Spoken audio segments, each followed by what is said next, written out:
Class 9th students, तो देखिए वादे के मुताबिक हाजिर हूं मैं। आपसे वादा किया था कि नेक्स्ट वीडियो में हम आपके नया चैप्टर लेकर आएंगे जिसके हम करेंगे वर्णनात्मक प्रश्न।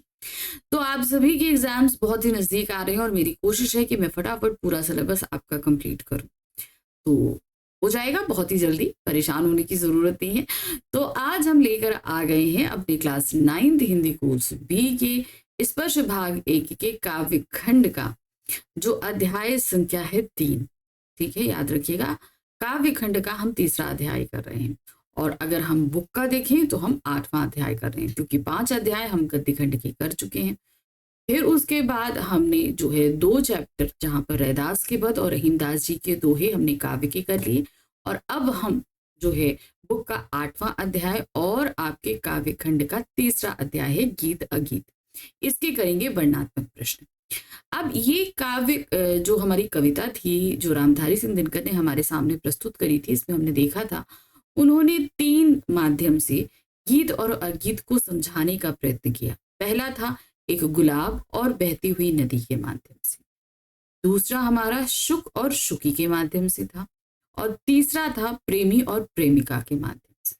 तो ये पूरी कविता हमने अच्छे से आपको समझाई हुई है और फिर उसके बाद हमने इस कविता पर बहुविकल्पीय प्रश्न भी किए हुए। तो चलिए, जब हमारे पास कविता हमने अच्छे से पढ़ी है और प्रश्न भी कर लिए हैं बहुविकल्पीय, तो वर्णनात्मक प्रश्न भी कर लेते हैं। तो आज हम आपके लिए 15 वर्णनात्मक प्रश्न लेकर आए जिनको फटाफट कंप्लीट करेंगे। ठीक है, तो ध्यान से देखिएगा। हम ये नहीं कह रहे कि आप जितने मैं क्वेश्चंस पढ़ा रही हूँ वो आ जाएंगे, लेकिन हाँ, जितनी आप क्वेश्चन की प्रैक्टिस कर लोगे आपके लिए उतना बेहतर रहेगा, क्योंकि फिर आपसे अगर कोई भी प्रश्न पूछा जाए तो आप उसके उत्तर लिख पाएंगे। ठीक है, तो अच्छे से इनको देखिएगा, समझिएगा। हो सकता है आपके एग्जाम में थोड़े से क्वेश्चंस को बदलकर प्रस्तुत कर दिया जाए, लेकिन आंसर आप कहीं ना कहीं इनमें से ढूंढ ही लेंगे। ठीक है, तो पहला प्रश्न है हमारे पास में, गीत अगीत पाठ का केंद्रीय भाव अपने शब्दों में लिखिए। अब ये कविता जो 3, हम कहेंगे कविता को ही 3 पार्ट में हम बांटते हैं, तो हमने पूरी कविता को पढ़ा हुआ है, तो लेकिन इसमें केंद्र में हमें समझाने की कोशिश क्या की गई। ठीक है, जो बात कह दी गई वो ज्यादा सुंदर होती है या जो बिना कहे मन में रह जाती है वो ज्यादा सुंदर होती है। यही बात को लेकर लेखक को कंफ्यूजन रहा, इसीलिए उन्होंने इन 3 माध्यम से हमारे सामने इस कविता को प्रस्तुत किया।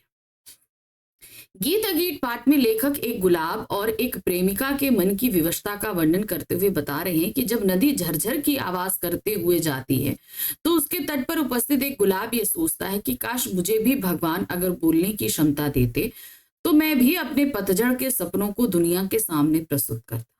ठीक उसी प्रकार जब प्रेमी आल्हा गाता है तो उसकी प्रेमिका घर से भागकर चली आती है और नीम के पेड़ के पीछे छुपकर उसके स्वर सुनती हुई भगवान से कहती है कि हे भगवान, काश मैं इस स्वर की ही एक कड़ी क्यों ना हूं। तो देखिए यहाँ पर जो तीसरा है शुक और शुकी, उस सेकंड पार्ट उसको नहीं बयां किया गया, क्योंकि वहां पर शुकी को इस चीज का अफसोस नहीं, क्योंकि वो अपने बच्चों के प्रेम में मगन है, जबकि गुलाब और जो प्रेमिका है वो अपने मन की बात को बयां करना चाहते हैं, लेकिन वो बयान नहीं कर पा रहे हैं। कारण है जहां एक तरफ गुलाब बोल नहीं सकता, वहीं दूसरी तरफ प्रेमिका जो है वो समाज की जो एक बंधन होते हैं, अपनी जो एक लज्जा होती है, उसके कारण वो अपने प्रेमी के गीत का हिस्सा नहीं बन पा रही। तो यहाँ पर इन दोनों की विवशता को बताया जा रहा है। तो केंद्रीय भाव इस पूरी कविता का यही है कि यहाँ पर जो 2 लोगों की विवशता के साथ कवि ने अपने मन की भी विवशता को व्यक्त किया है कि किस तरीके से जो गीत हम सुन पा रहे हैं सिर्फ वो सुंदर है या जो हम नहीं सुन पा रहे हैं वो ज्यादा सुंदर है। ठीक, आपके अनुसार अगीत क्या है स्पष्ट कीजिए। अब यहाँ पर अगर इस कविता के माध्यम से देखें तो जो गीत गा दिए गए या कह दिए गए वो तो गीत हैं, लेकिन जो मन में ही रह गए उन्हें अगीत कहा गया है। अब इसका तात्पर्य क्या है, चलिए देखें। मेरे अनुसार अगीत से आश्रय ऐसे गीत से है जो प्रकट रूप में दिखाई नहीं देता, यानी कि जिसे प्रकट नहीं किया गया, किंतु अंदर ही अंदर व्यक्त होता है, यानी कि मन ही मन वो प्रकट होता है, जिसके भी मन से वो गीत निकलने वाला था। अगीत की मनोदशा से सब मनुष्य गुजरते हैं, हमारे अंदर भी बहुत सारे कभी ऐसा होता है कि हम बात को बयां करना चाहते हैं पर बयां नहीं कर पाते, तो वो भी अगीत होता है। सब कभी ना कभी दुख सुख उल्लास क्रोध भय करुणा आदि मनोभावों से भर जाते हैं। जब वे अनुभूतियां सघन हो जाती हैं, यानी कि बहुत ज्यादा हो जाती हैं, तभी अंदर अंदर मौन गीत का जन्म हो जाता है। यह अलग बात है कि कुछ लोगों के पास उन अनुभूतियों को व्यक्त करने की क्षमता होती है। देखिए भाई, भगवान ने सबको अच्छा तो गला दिया नहीं है, कुछ लोगों को गला अच्छा दिया है तो वो बड़ी गा गा के सारी मन की बात कह लेते हैं। अब जैसे हम लोग हैं, हम लोगों को गाना नहीं आता, हम लोग ज्यादा अच्छा नहीं गा पाते, तो हम लोग क्या होते हैं, हम लोग ऐसे लोग बन जाते हैं बाथरूम सिंगर, बाथरूम में गाते हैं या अकेले में गाते हैं, ठीक है ना। तब क्या होता है, हम अपने मन की बात को प्रकट नहीं करते, अपने अंदर ही रखते हैं। जिनके पास ये शक्ति होती है और जो स्वयं को व्यक्त कर पाता है वह गीत रचता है, और जो नहीं व्यक्त कर पाता उनकी अनुभूतियां अगीत कहलाती। यानी कि मेरे मन की बात जो मेरे मन में रह गई, मैं प्रकट नहीं कर पाई, दूसरे से कह नहीं पाई, वो अगीत हो गई। कवि ने कहा है कि प्रत्येक मनुष्य के हृदय में कोई ना कोई विचार अवश्य आता है। इन विचारों एवं एहसासों को स्वर ना मिल पाना ही अगीत है। वे मन में ही उमड़ घुमड़ कर रह जाते हैं। अतीत गूंगा है और उसका आस्वाद केवल अगीतकार ही ले सकता है, जबकि गीत का स्वाद सभी ले सकते हैं। तो जो अगीत है उसका स्वाद कौन है, जो अगीतकार है वही ले सकता है, सब नहीं ले सकते। जबकि गीत का जो स्वाद है वो सब ले सकते हैं, क्योंकि उसे बयां किया जाता है। प्रकृति और पशु पक्षियों का आपस में गहरा संबंध है, कविता के आधार पर स्पष्ट कीजिए। अब इसमें प्रकृति और पशु का कहाँ बताया गया, जो शुक और शुकी के माध्यम से बताया गया है ना, वो स्ट्रंजर। गीत अगीत कविता में प्रकृति एवं पशु पक्षियों के संबंधों को वृक्षों की सघन ढाल पर रहने वाले शुक शुकी के माध्यम से व्यक्त किया गया, कि उन्होंने जो अपना घर बनाया वो भी कहाँ बनाया, जो पेड़ बहुत घना था, है ना, उसमें। पशु पक्षियों का जीवन प्रकृति पर निर्भर है तथा पक्षी भी प्रकृति की सुंदरता में चार चांद लगाते हैं। पशु पक्षी अपने भोजन आवास क्रीड़ा आदि से संबंधित गतिविधियों के लिए प्रकृति पर ही निर्भर रहते हैं। जाहिर सी बात है, जैसे देखिए हम लोग भी प्रकृति पर ही निर्भर है हमारा जीवन, लेकिन हम इस चीज को समझते नहीं।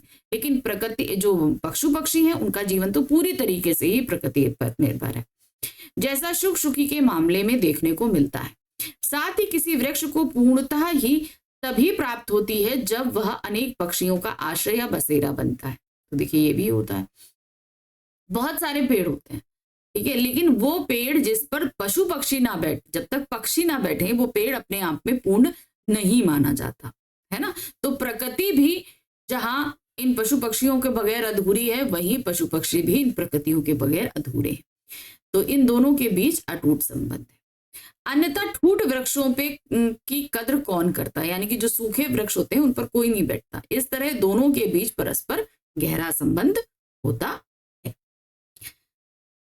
अब आ जाते हैं पृष्ठ संख्या 4। यहाँ क्या दिया गया है, गीत अगीत कविता के उन दो दृश्यों को लिखिए जिनमें प्रकृति मुखर दिखाई देती है। यानी कि प्रकृति को बहुत ही ज्यादा सामने प्रकट करने की कोशिश की गई है, आपको वो बताना है, ठीक है, जो आपको भी अच्छा लगा। गीत और अगीत दोनों ही अपनी जगह सुंदर है। गीत मन के भावों को प्रकट करते हैं तथा अगीत में मन के भाव मन में ही रहते हैं। यद्यपि अगीत का कोई अस्तित्व नहीं, परंतु यह भी आवश्यक है। गीत अगीत दोनों का संबंध मन में उठने वाले भावों से होता है। जब हृदय के भावों को स्वर मिल जाता है तो वह गीत बन जाते हैं, परंतु उन्हीं भावों को जब सुर नहीं मिलते तो वह अगीत कहलाते हैं, ठीक है। लेकिन तब भी वे सुंदर ही रहते हैं। अगर वो मन में भी हैं तो इसका मतलब नहीं है कि वो सुंदर नहीं है, वो मन में है तो भी वे सुंदर ही रहते हैं। कविता के अनुसार नदी कलकल स्वर में अपना सुख दुख कहती चलती है, उधर गुलाब मौन रहकर अपनी सुंदरता बिखेरता है। ये दृश्य मुझे बहुत अच्छा लगा। दोनों का अपना अपना सौंदर्य है। गुलाब सोचता है यदि भगवान ने मुझे स्वर दिया होता तो मैं भी सारे संसार को पतझड़ के दुख भरे दिनों की पीड़ा और पतझड़ में देखे गए सपनों को अवश्य सुनाता। कवि कहता है कि हृदय नए नए भाव उत्पन्न होने हैं। यदि उन्हें स्वर मिल जाए तो वह गीत है, और यदि उन्हीं भावों को स्वर ना मिले तो वो अगीत है। इन चित्रित दृश्यों में प्रकृति मुखर है।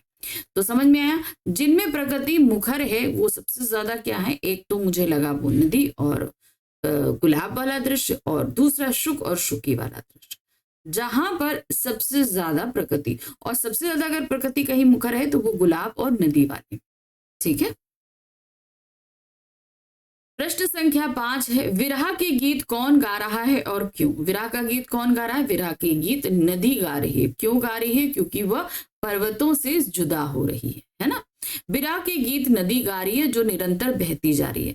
वह विरह के गीत इसलिए गा रही है क्योंकि वह निरंतर बिछड़ने या बहने से उत्पन्न अपने दुख का भार हल्का करना चाहती है और कल कल स्वर में कुछ कहती चली जाती है। अब विरह का वो जिस जगह भी जा रही है उससे अलग हो जा रही है, वो कहीं ठहर नहीं पा रही, अपना मनपसंद जगह भी नहीं ठहर पा रही, तो उसे सबसे जुदा होने का दुख है। इसीलिए वो कल कल बहती हुई अपने आवाज के माध्यम से अपने दुख को बयां कर रही है।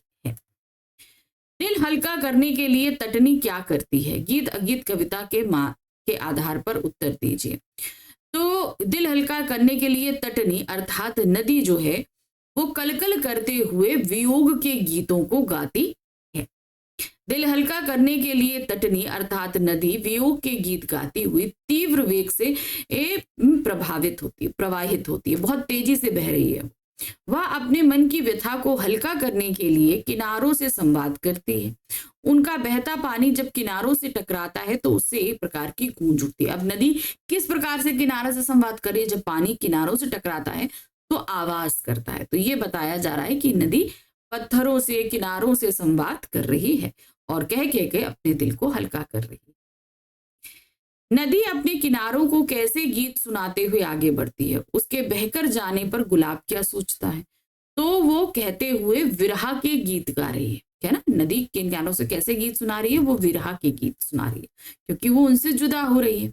और वहीं तट पर खड़ा हुआ गुलाब जो है वो सोच रहा है कि अगर ईश्वर ने उसे जो है स्वर दिए होते तो वो भी अपने दुख को बयां करता, कि किस तरीके से उसे पतझड़ में दुख होता है और पतझड़ में वो जो सपने देखता है वो उन्हें भी पता था। नदी अपने विरह के गीत किनारों को सुनाती हुई तेज से निकल जाती है। उसे देखकर ये लगता है मानो वह सागर से मिलने को उतावली है। उसके ऐसे व्यवहार को देखकर किनारों पर चुपचाप खड़ा गुलाब ये सोचता है कि काश भगवान ने उसे भी बोलने के लिए स्वर अर्थात आवाज दिए होते तो वह भी पतझड़ के दिनों में देखे गए सपनों का गीत सारे संसार को सुनाता। क्या करता? वो सबको सुनाता। अब आते हैं प्रश्न संख्या 8। शुक के गीत गाने का क्या उद्देश्य है? गीत अगीत कविता के आधार पर उत्तर दीजिए। देखिए अब पेड़ पर शुक भी है शुकी भी, लेकिन शुक गीत गा रहा है। अब उसके गाने का उद्देश्य क्या है? वो क्यों गाना है ना? अब हम कोई काम करते तो किसी कारण से ही करते हैं। अब वो जो गाना गा रहा है उसका कारण क्या है? शुक गीत गाकर शुकी तथा अपने होने वाले बच्चों के प्रति अपने स्नेह को व्यक्त कर रहा है, क्योंकि भाई वो अंडे को नहीं से सकता, अपने प्रेम को ना शुकी के प्रति बयां कर पा रहा है ना बच्चों के प्रति, तो एक तरीके से वो अपने प्रेम को गा कर बयां कर रहा है। वह अपने परिवार के साथ बहुत खुश है तथा जब सूरज की बसंती किरण पत्तों से छनकर उसके अंगों को छूती है तो वह अत्यंत प्रसन्न होकर गा उठता है। वह अपने मुखर स्वर से शुकी के प्रति अपने प्रेम का प्रदर्शन करता है। तो जो इतनी तेजी से वो गा रहा है ना, वो क्या कर रहा है कि वो अपने प्रेम को व्यक्त कर रहा है अपनी पत्नी के प्रति और अपने बच्चों के प्रति। प्रश्न संख्या 9 है, शुकी के गीत उमड़कर क्यों रह जाते हैं? क्योंकि वो अपने बच्चों के प्रेम में अंडे से रही है तो वो वात्सल्य में डूबी हुई है, तो उसके मन में अगर शुक के प्रति भी प्रेम उमड़ रहा है तो वो उसके मन में ही रह जा रहा है, क्योंकि इस समय वो अपने वात्सल्य प्रेम में डूबी है। शुकी के गीत उमड़कर इसलिए रह जाते हैं क्योंकि शुकी भी गाना गाना चाहती है, किंतु उसके मन में उठने वाले गीत प्रेम और वात्सल्य में ही डूबकर रह जाते हैं। तो उसके मन का जो प्रेम है वो क्या कर रहा है? वो वात्सल्य अर्थात अपने बच्चों के प्रति प्रेम में ही बढ़कर रह जाते हैं। वह अपने बच्चों के स्नेह में डूबी डूबी ही उन गीतों का आनंद लेती है, इसीलिए वो नहीं गाती है, चुप रहकर सिर्फ अपने पति द्वारा बयां किए गए प्रेम को ही सुनकर शांत रह जाती है। शुकी की मनोदशा का वर्णन कीजिए। अब शुकी क्या है? शुकी तो वहां पर बैठी है पंख फैलाकर अंडे से रही है, तो उसके मन में क्या हो? वो भी शुक के साथ स्वर में स्वर मिलाना चाहती है, लेकिन उस समय ज्यादा जरूरी है अपने अंडों को सीना। शुकी घोंसले में बैठी और अपने पंख फैलाकर अंडों को से रही है। शुक गीत गा रहा है। शुकी भी उसके स्वर को सुनकर गाना चाहती है, परंतु उसके गीत प्रेम और वात्सल्य में डूबकर खो जाते हैं। मतलब अपने बच्चों के प्रेम में डूबकर रह जाते हैं। वह मन ही मन उन गीतों में सुख का अनुभव करती है। उसका मौन ही सुखकर और सुंदर है। तो वो जो चुप है, चुप रहकर वो जो सुन रही है सारी चीजें, उसे वही ज्यादा आनंद दे रहा है। शुक और शुकी के गायन का भेद लिखिए। भाई शुक के मन में जो प्रेम उमड़ रहा है वो तो उसने गीत के माध्यम से गाकर बयां कर दिया, लेकिन शुकी के मन में जो शुक के लिए प्रेम है और अपने बच्चों के लिए प्रेम है, वो अपने कार्य के माध्यम से बयां कर रही है। यानी कि उसके मन के जो भाव है वो उसके मन के अंदर ही गीत के रूप में रह गए, लेकिन वो जो अंडों का सेने का काम कर रही है वो भी उसके प्रेम को बयां करने का ही एक तरीका है।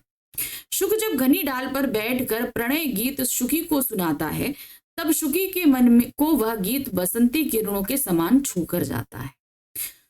खुशी से उसके कंठ से बोल भी नहीं निकलते। वह अपने अंडों को से रही होती है और उसके गीत मातृत्व में सनकर रह जाते हैं। यानी कि वो अपने पति के प्रेम को वो अंडों को सेते हुए भी बयां कर रही है, इसलिए वो चुपचाप ही है। इस प्रकार शुक का गायन सस्वर है, जबकि शुकी का निस्वप्त है। यानी कि वो स्वर के साथ गा रहा है, लेकिन शुकी का प्रेम क्या है, वो चुप रहकर अपने काम के माध्यम से अपने प्रेम को बयां कर रही है, यानी कि अंडों को सेकर। आल्हा गीत सुनकर कौन चला आता है और क्यों? आल्हा गीत गाया जा रहा है प्रेमी के द्वारा, और जैसे ही आल्हा गीत का पहला स्वर गूंजता है, प्रेमिका भागकर अपने घर से चली आती है। आला गीत सुनकर ग्वाला की प्रेमिका राधा दौड़ी चली आती है, क्योंकि वह प्रेम और मधुर स्वर सुनना चाहती है। सांझ होते ही उसका प्रेमी गाने लगता है। वह अपने प्रेमी के आला गीत को सुनकर मंत्रमुग्ध हो जाती है और नीम की छाया में छुपकर उसका मधुर गीत सुनती है। तो कौन गा रहा है? ग्वाला प्रेमी गा रहा है। और सुनकर कौन आती है? उसकी प्रेमिका ग्वालिन, जो आती तो दौड़कर है, लेकिन नीम के पेड़ की छांव में कहीं छुपकर वो सिर्फ अपने प्रेमी के आला गीत को सुन रही होती है। प्रेमी का गीत सुनकर भी उसकी राधा उसके पास क्यों नहीं जाती? गीत अगीत कविता के आधार बताइए। अब उसका प्रेमी गीत गा रहा है, वो भाग कर आई, लेकिन तब भी अपने प्रेमी तक नहीं गई। वो छुपकर क्यों उसके गीत को सुन रही थी? उसका क्या कारण था? गीत अगीत कविता में प्रेमी का गीत सुनकर भी उसकी राधा उसके पास लोक लाज के भय से नहीं जाती। वह गीत सुनकर अपने घर से निकल तो पड़ती है, लेकिन अपने प्रेमी से दूर रहकर ही नीम के पेड़ की छाया में खड़ी होकर चोरी चोरी उसका गीत सुनती है, और वह हृदय से अत्यंत प्रफुल्लित होती है। संकोच की नारीगत प्रवृत्ति के कारण वह अपने प्रेमी के पास जाकर उसके सुर में सुर नहीं मिला पाती। तो वो अपने प्रेमी के साथ क्यों नहीं जा रही? नारीगत स्वभाव, यानी कि लज्जा के कारण, कि इतने सारे लोगों के सामने जाकर अपने प्रेमी के सुर में सुर मिलाकर कैसे गीत गाए, तो ये उसको लज्जा आ रही है, तो इस कारण वो नहीं जाती है। इस कविता में किन किन को गीत गाने वाला कहा गया है और क्यों? इस पर कलकल बहती नदी, शुक जो कि बहुत खुश होकर गा रहा है, और दूसरा आल्हा गीत गाता ग्वाला प्रेमी, ये इन सभी को गीत गाने वाला बताया गया है। इस कविता में कलकल करती नदी को, प्रकृति से प्रसन्न होकर गाने वाले शुक को तथा आला गीत सुनाने वाले प्रेमी को गीत गाने वाला कहा गया है, क्योंकि ये तीनों अपने सुख दुख या उल्लास को मुखरित होकर प्रकट कर रहे हैं, क्योंकि बहुत ही सस्वर वो अपनी बातों को प्रकट कर रहे हैं। अगीत की स्थिति किन किन पात्रों में घटित होती है और क्यों? तो अगीत की जो स्थितियां हैं वो किसके साथ घटित हो रही है? पहला है गुलाब, जिसके पास स्वर नहीं है, इसीलिए उसके मन की बात मन में ही रह जाती है। दूसरा जो है अगीत की स्थिति में है शुकी, जो गीत गाना चाहती है, प्रेम प्रकट करना चाहती है, लेकिन वात्सल्य के कारण वात्सल्य में वो चुप होकर रह जाती है और उसके मन का प्रेम मन में ही अगीत के रूप में प्रकट होता है। दूसरा है प्रेमिका, जो अपने लज्जा के कारण अपने प्रेमिका के सुर का एक भाग नहीं बन पाती। नदी के किनारे मौन खड़े गुलाब में शुक के गीत सुनकर प्रसन्न हो जाने वाली शुकी में आला गीत सुनकर मुग्ध होने वाली प्रेमिका में अगीत की स्थिति घटित होती है, क्योंकि ये तीनों अंदर ही अंदर प्रसन्नता, दुख और खुशी अनुभव करते हैं, परंतु मुखर होकर कह नहीं पाते। इसीलिए इन तीनों की मनोदशा मौन अगीत को की मनोदशा, तो ये कौन सी, ये तीनों ही क्या कर रहे हैं, अगीत को प्रस्तुत कर रहे। तो ये था हमारा चैप्टर गीत अगीत, जिसके हमने आज किए 15 वर्णात्मक प्रश्न। ठीक है, तो इसी तरीके से अभी हमारे पास 2 चैप्टर और हमारी इस स्पर्श बुक के बचे हैं, तो उनको भी कर लेते हैं फटाफट। ठीक है, तो चलिए मिलेंगे अब अपने नेक्स्ट चैप्टर में, लेकिन उससे पहले फटाफट चैनल को लाइक करिए, सब्सक्राइब कीजिए, शेयर कीजिए। कोई भी कमेंट्स है तो आप उन्हें कमेंट बॉक्स में ड्रॉप कर सकते हैं। अब हम मिलेंगे अपने नेक्स्ट चैप्टर में। Thank you for watching, bye bye.